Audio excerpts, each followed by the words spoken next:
When you look into your closet, is it overflowing with clothes but you feel like you have nothing to wear? If so, it's probably time for a good old-fashioned closet clean out.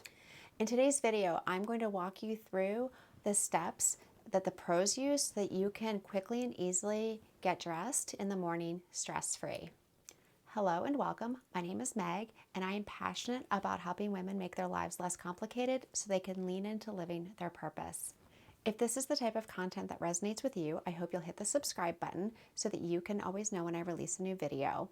This is just the first in a series of videos on reclaiming the spaces in your home. Let's start with a few important reasons on why it's so important to keep our closets decluttered and what happens when our closets are a mess. Each time you look at an article of clothing, your brain actually has to make a decision on whether or not you're going to wear it. And so throughout the course of the day, our brains make a lot of decisions. And the more decisions we make, the more our decision quality making deteriorates. You've probably heard this described as decision fatigue. And so what we want to do is reduce the number of decisions that we don't have to make so that we can save our brain cells for making really important decisions. When our decision making deteriorates, we make poor decisions. We even impulse purchase, which is definitely not something we need when we're trying to declutter a closet. So one of the reasons I want to encourage you to remove the clutter from your closets, the things that we don't need or wear, is so that you do not have to make as many decisions first thing in the morning. The second reason that I really want to encourage you to declutter your closet is because research has shown that excess clutter leads to excess cortisol production. Cortisol is also known as the stress hormone. And when you wake up in the morning, you actually already are producing higher levels of cortisol, and then throughout the day, it drops off. And this is your body's natural way of waking up. It's totally normal, but we don't need to add more cortisol on top of the naturally occurring cortisol that we're already going to have in the morning. And then we start our day feeling really stressed.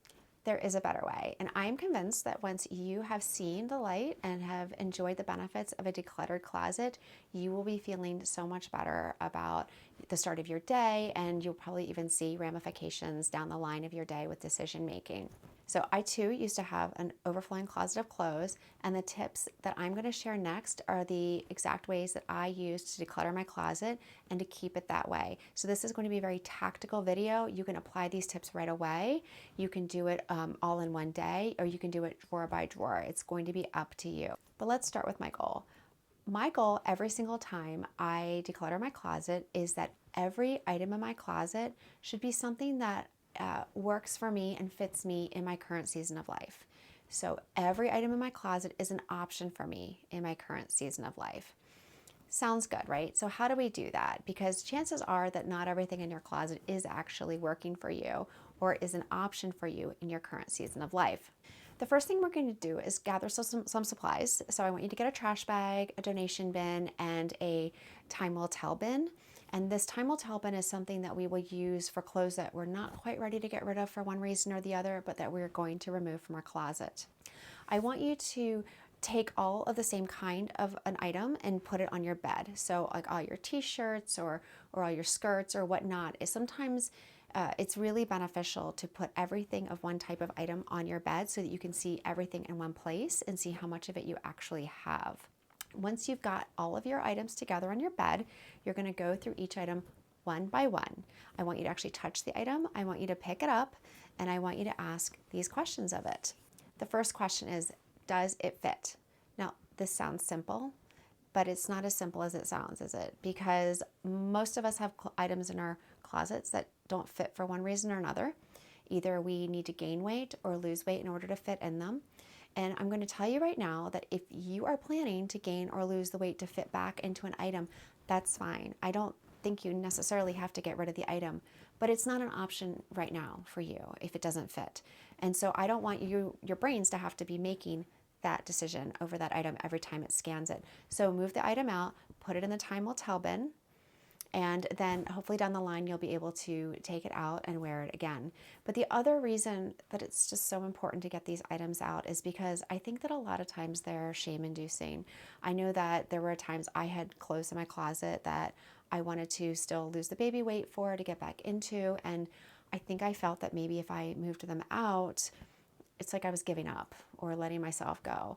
And I almost wanted them to shame me and remind me. But, I don't need my clothes to remind me that I need to lose weight. And our clothes should be there to serve us, to make us feel good, and to cover our bodies, not to make us feel badly about ourselves. So I really encourage you to move out clothes that don't fit so that you aren't constantly having to look at them. But don't get rid of them if you'd like to get back into them at some point. So if your item of clothing has passed the first test, it still fits, then your next question is, have I worn it in the last 12 months, and will I realistically wear it again? Will I realistically wear it again? And this test is good because you've gone through 4 seasons, and if you haven't worn it, you've always picked something else instead of it. Like, you might still like it. We all have clothes like that, but they're not your first choice or your second choice or even your third choice. Then you're not realistically going to wear it again. And at this point, it's probably time to move it on and donate it. All right, the next question. Do I actually feel good when I wear it? I know right now I have an off-white sweater in my closet that makes me look washed out when I wear it. And so I'll put it on and I don't really feel that great when I wear it. We all have clothes like this. Maybe the buttons don't lie flat. Maybe you're always having to adjust it a little bit. Maybe it's itchy.